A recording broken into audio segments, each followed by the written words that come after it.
This wood is like super hard and dense. Insert your own joke there.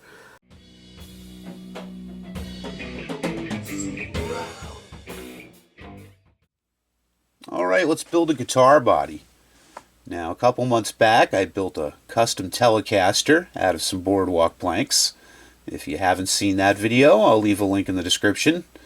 And based on that build, I got an order for a custom Stratocaster for a guy I know. He's retiring this year, and this is going to be his retirement present for himself. Pretty cool. Now, I live in an oceanside town, and this boardwalk is our biggest attraction.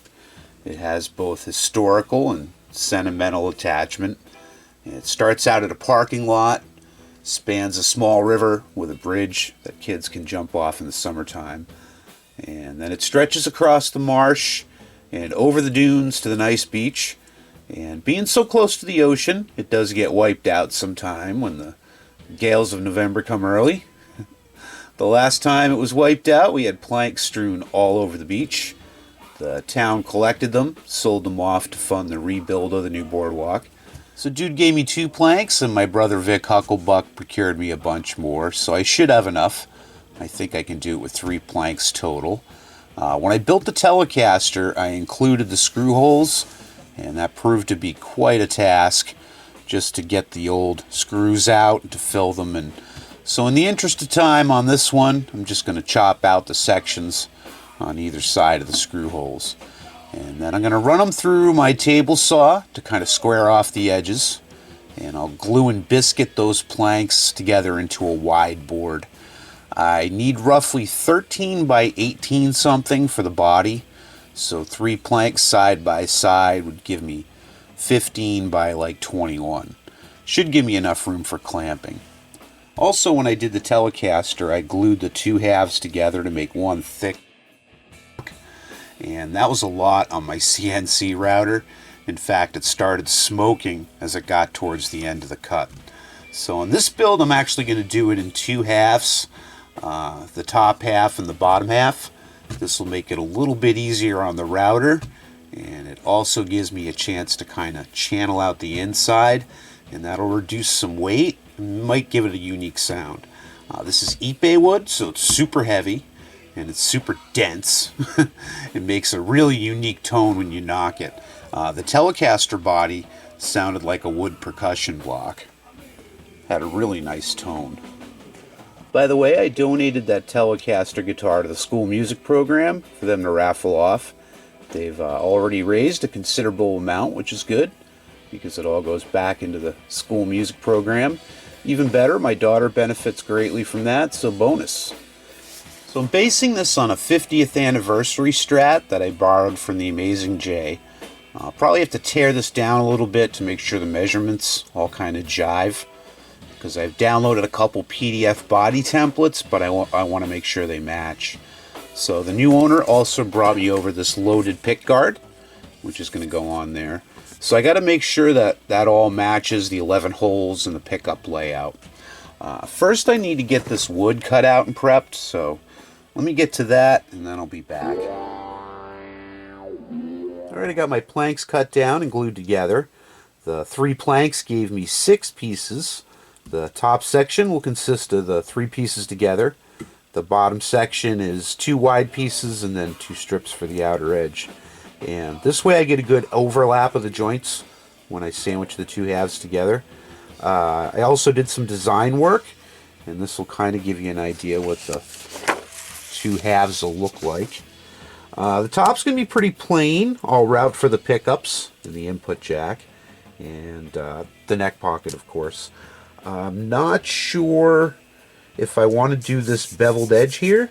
This wood is like super hard and dense. Insert your own joke there. I don't have hand tools that can do that, but maybe I can set up this machine to do it. I'm not sure. The lower half's going to be carved face up, and this guitar is going to have a hard tail bridge, so I don't have to worry about routing for springs or bridge block. And carving it face up also allows me to do a bunch of channeling in here. So I've put together some spiral designs, and this will take out, a lot of meat out of there, reduce the weight, and maybe give it some unique tone. I don't know. But I'll also have to carve out for the pickups and the input and the neck pocket. And I left some room here just in case I want to carve out that back body contour with this machine. But again, I'm not that experienced with doing beveled carves, so I'm not going to push the issue. Also not sure about absolute depths because I still need to mill these two boards down flat. My planer only does about 12-inch widths, so I would never fit these full boards in there. And it's just a lot on the planer. It probably would have taken like an hour to plane these all to an even thickness. But I knew I was going to put it in here, so I figured I'd just mill it here. So I have it clamped in here to my CNC router, and I'm going to mill this down to a flat surface, flip it over, do the other side. Same with that board. And once they both have a flat surface on each side, I can figure out my board depth, how thick each of these boards is going to be. And then using that 50th anniversary Strat, I can take some depths and figure out, mostly on this one, I'm pretty sure that these depths are going to go right through that first board, but I don't know how much of that I'm going to need to take out. But that'll all depend on how thick my boards are after they're milled, and how deep that goes in. So that's what I'm going to do next, mill these boards. I'm probably not going to show you any of that, but I'll show you when they're done, and then I'll show you the carving of these two sections, because I think that'll be pretty neat. So stick around. Alright, after milling these down, I have two flat boards of an equal thickness here. This wood is so strange to cut. When you're up where the action happens, where it's cutting, it's like a vanilla scent with like shots of the ocean mixed in. But my vacuum attachment goes to a cyclone filter thing, and then to my shop vac. And the exhaust from the vac is gross. It's like sour milk and cat pee. Also, if you carve too deep at once, it smokes something fierce. Like a millimeter per pass is just fine. So I'm ready to start carving these into shape, but I'm going to want to swap up my original plan a little bit. I originally intended for the 3 wide boards to be the front, and then the 2 wide and the 2 narrow to be the bottom. And I'm going to switch them up for 2 reasons. Number 1, 2 of the boards might be from a different batch. They might be replacement boards. They have a storm, they replace a board, or one rots out, they replace it. But it's a slightly different color than the rest of the boards, and it might be noticeable if I put it on the face of the guitar. However, the intended back piece is all matching and actually has a nicer, more uniform grain. Number 2, I don't think I want where the neck plates to be to sit on a seam. So, this one has a seam right up the middle. That was going to be the back, and then the back plate would have sat, right on the seam. So I would rather have it here on this wide board where there's no seam there at all. So I think that's a better idea overall. By the way, all the planks glued together weighed 20.2 pounds, and after milling it, it's down to 17 pounds. So we milled 3 pounds off of it so far. What do you think the final weight of the body is going to be? Or what do you think the final weight of the assembled guitar is going to be? Let me know down in the complaint section, and see if you're right. Alright, it's a couple weeks later, and I have all the parts for this new guitar. And while I have the 50th anniversary version to refer to for measurements, I just wanted to make sure that I had all the parts that he wanted for this guitar, and they're all going to match up. Fortunately they do, and I'll show you what we got. I actually got the electronics in first on this one a while ago. It's kind of what we based it on. And they're genuine Fender, noiseless pickups. Those will look great in there. We're going to go with black theme on this one, so there's not going to be any chrome. We got the genuine Fender neck in. This is absolutely beautiful. It's a great choice of neck that they sent us. Made in Mexico. And this pretty much matches up with the 50th anniversary neck. I was using my micrometer to check widths and depths, and it all pretty much matches, so that's pretty good. I'm glad I waited. I could have went with, what was based on the 50th, but then if this is a millimeter off, this wood is so tough to carve that, carving off a millimeter by hand to get a neck to fit would not be fun. but everything matches, so that's great. Genuine Fender locking tuners. Those would be nice. Got a black neck plate, which matches with the 50th neck plate. We're going to go with a fixed bridge. He got a Gotoh fixed bridge in black. And we're going to run the strings through the body. I think that's going to give it more sustain. So we got some ferrule back. Some Geiger string trees. Genuine Fender locking straps, strap locks. And a black jack plate and some strings to put it together when I'm done. So, yeah, with all the measurements matching up, I can go plug those into the computer. And I'm going to set up the top to carve first. And yeah, that should go pretty good. So that's my next step. Alright, I have my top board loaded up here into my CNC router. If you're unfamiliar with how this works, I'll explain it. Basically, I plotted out a design in my computer, and I import it into a program that runs this machine. This is basically a finish router mounted to a gantry, and it takes the info from the computer program and it will carve out the design you've inputted. I'll have to carve this in several stages. First will be the pickup neck cavity, neck holes in the jack hole. I love saying that. I'll start out with a 1/2 inch bit to take out the meat. That can definitely take out some meat. And I'll clean up that meat carve with an 1/8 inch bit. And I'll check to make sure that the neck fits properly. And then I'll carve the outline to cut it out. So let's get to it.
So I normally carve pretty soft woods with this machine, mostly pine and spruce. My bits go through like butter. So when doing these really hard woods, I'm still learning. So I smoked myself out with that heavy bit. And I found that a 1/4 inch bit run fast and not cutting too deep was best. So I'm going about a 1/2 millimeter a pass, but it's running quick. That way the bit doesn't sit in one spot too long and get heated up. So both the top and the bottom are a long carve. 3 hours on the rough, 1 on the detail, and 1 on the cutout. So that's 5 times 2 makes 10 hours. Probably would be around 3 with a softer wood. Anyway, that's long, but I can do other things while that's running. It's not lost time, so to say. Like, I edited a video, I did a setup on another Strat, and I pounded coffee mugs while it ran. I just needed to be near it. You know, I'm not running out to the store or anything. But with it taking so long, it's not feasible to film the whole thing. So I'll try to get a little of it. But I'm loaded up with the bottom half now. I'm going to do the same thing as the top. We'll take out the meat with the 1/4 inch and clean it up with the 1/8. And this will be carving the inside of the body. And I got some odd shapes here to reduce weight. Maybe give it some tone acoustically, I don't know. So I'll cut out the outline when I'm happy with it. So, onward.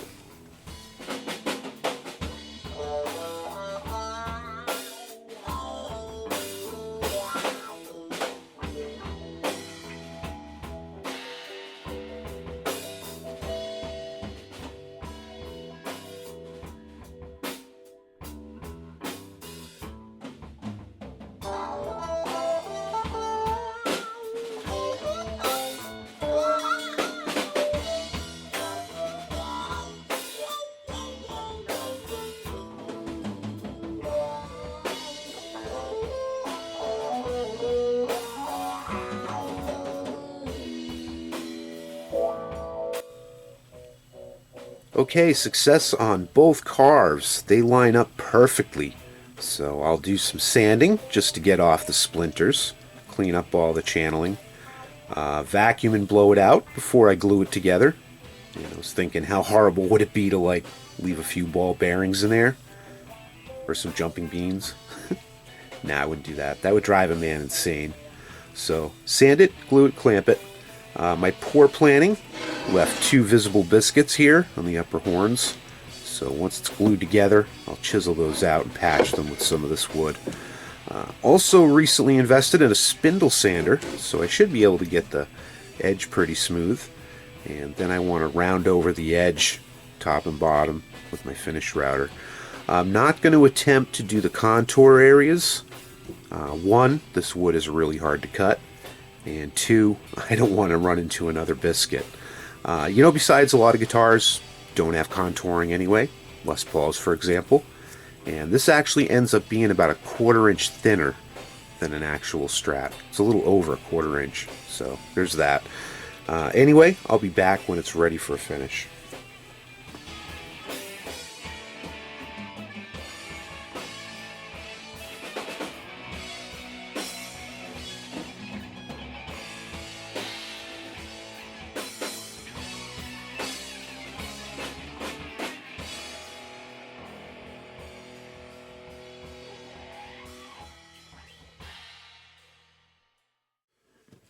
Alright, check it out.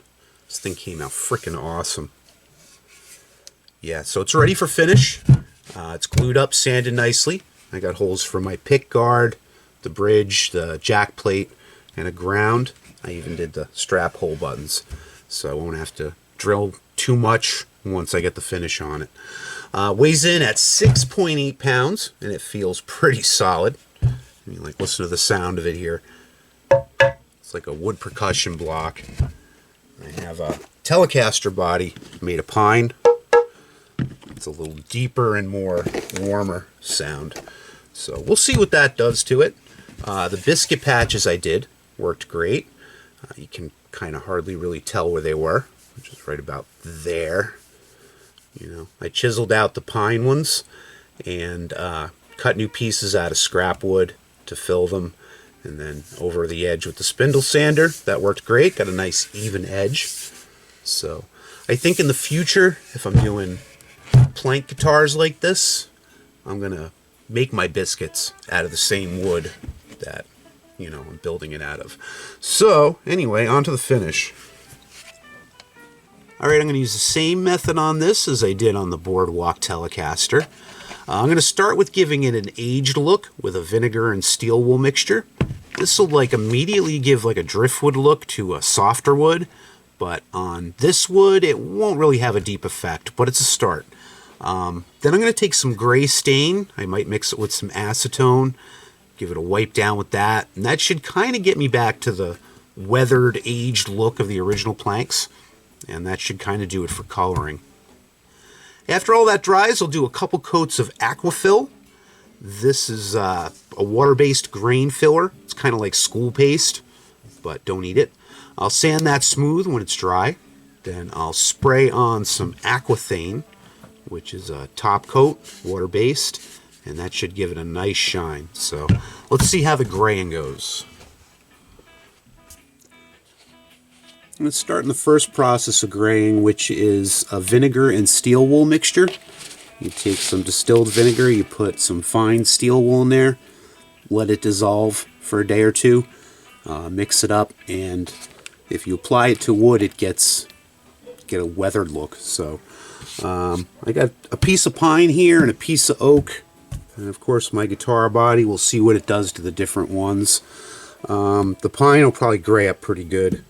The oak's a little harder, probably won't. And this one will probably just get a little bit more darker, kind of. We'll see.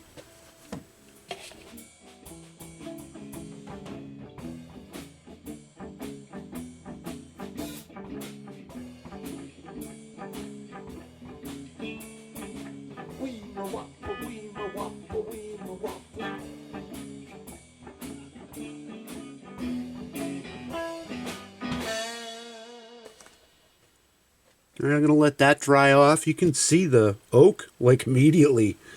I wasn't even paying attention to that when I was doing that. That'll be interesting to watch on the fast playback there. It's working here on the pine. This might be spruce. But anyway, it's a pretty soft wood. So you can almost see from here to here, that's the difference. This is what that looked like. This is still a little wet here, but up by the neck you can really see it. I'll get some close-ups once it's completely dry, then you can really see the difference.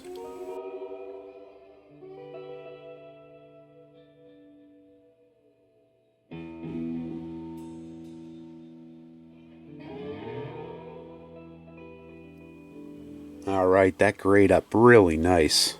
You can kind of see for comparison where we started to where we ended up.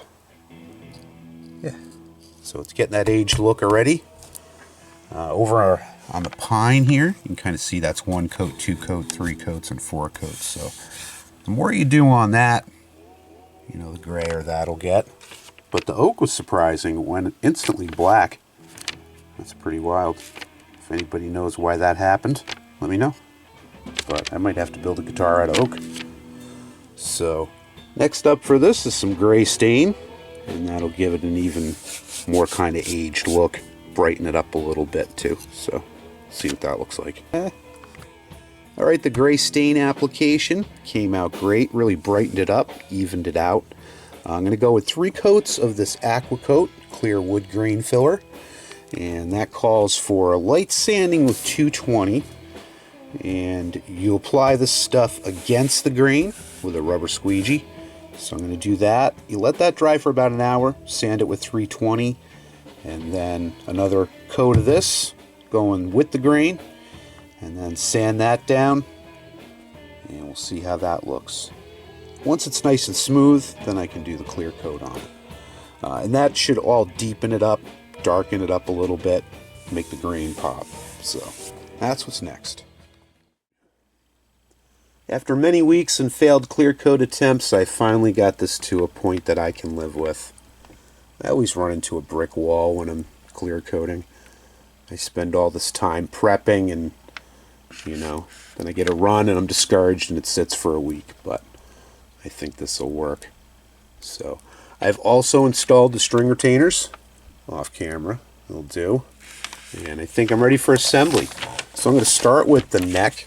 I think that's an easy win for me at this time. And anyway, let's install some tuners. Well, these are genuine Fender tuners in black. The color palette of this is really nice with the gray, the black, and the maple color. I also added a dedication decal on the back of the headstock here because this is a gift for a retiring music teacher. So let's get these tuners on. Should be pretty easy.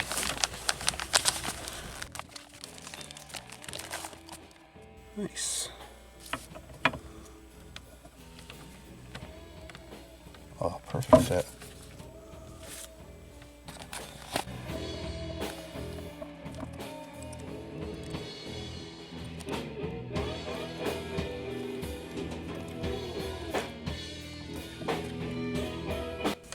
Sweet.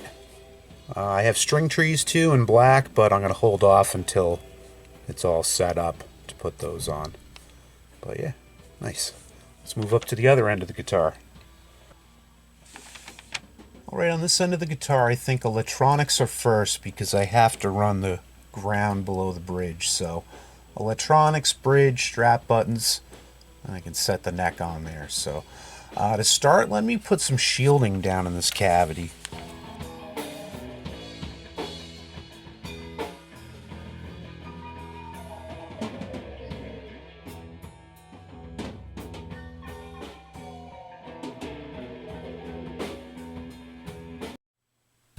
Alright, I got that completely shielded. Left a little overhang to touch with the bottom of the pick guard. So I'll bring in here what I have. Nice little box. Pre-wired pick guard. These are noiseless. Fender pre-wired Stratocaster pick guard. 2019, made in Mexico. Let's see what we got here. Nice. Instructions.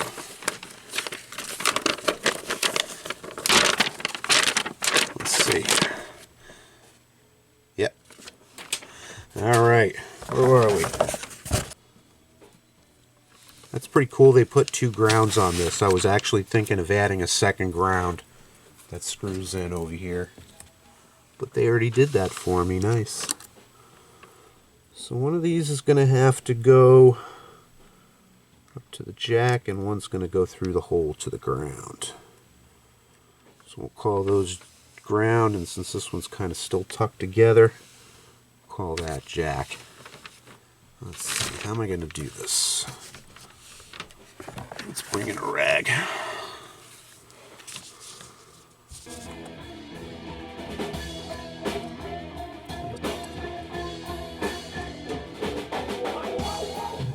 Last one I'm going to put right here. Where do I go down? I don't know if I have enough room through the back. I'm going to put it right up in here. It's a good spot for it.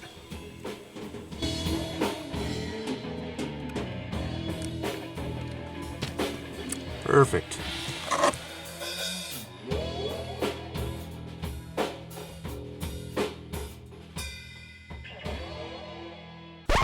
My body's not deep enough to accommodate that switch. I didn't even consider that.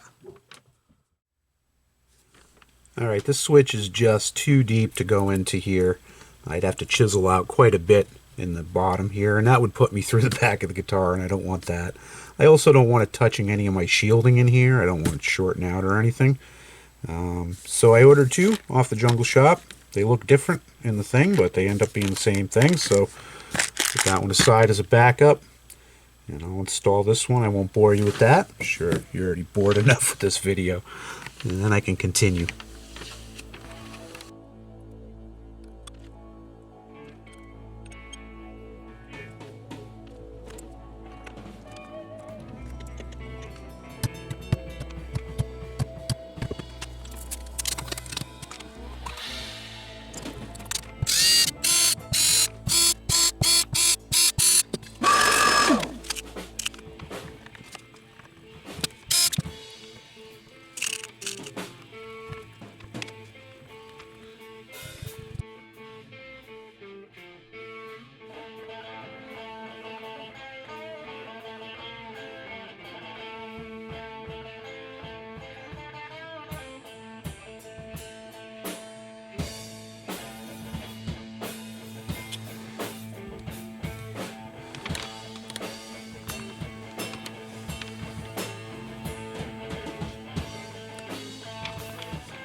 That looks freaking awesome. I'm almost there. I just got to put some strings on it, the string trees, and we can play it.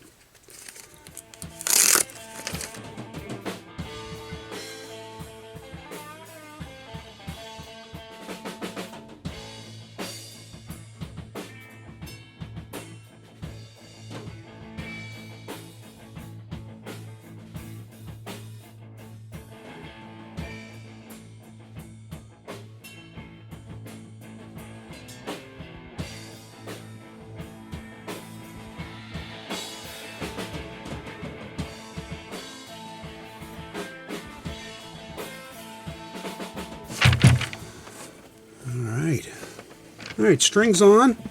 I left the back plate a little loose in case I had to push that neck one way or the other. And where it sits is just fine. The strings are equal distance on either side. So lock this down.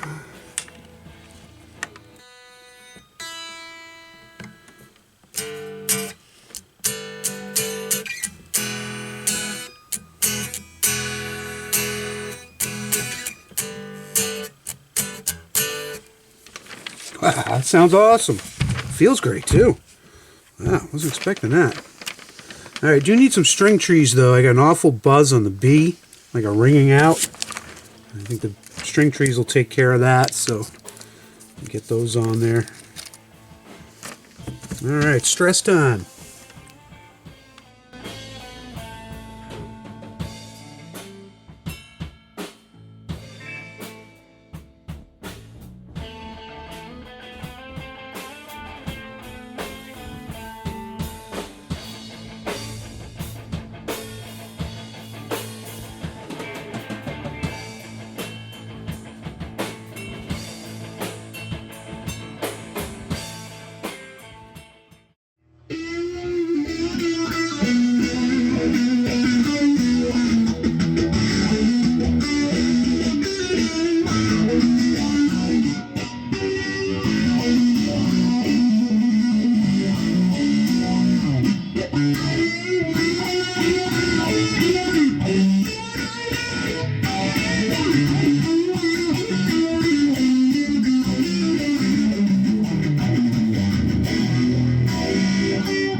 Well, hell yeah. There you go. Stratocaster made of Boardwalk planks. This thing is a player. Like, really comfortable and fast. Even though it's heavy as hell, has a nice tone, whether it's plugged in or acoustic. We ended up at, drumroll, 10.1 pounds. Not too bad. I've played heavier, but he'll definitely need a padded strap for prolonged use. As with all new guitars, I always say it needs to learn how to be a guitar. It was like wood last week. Like, I expect a bridge adjustment at the next string change, and I've already tweaked it like 3 times since I built it, and I expect it'll see a lot of use. So all that's really left to do is to present it to him. So I hope this inspires you to build your own guitar out of something, or give 25 years of service to your community. I'm still brainstorming on how to make one of these things out of cement. So anyway, I want to thank you for joining me. Give me a thumbs up for filming it for you, and we'll talk again soon.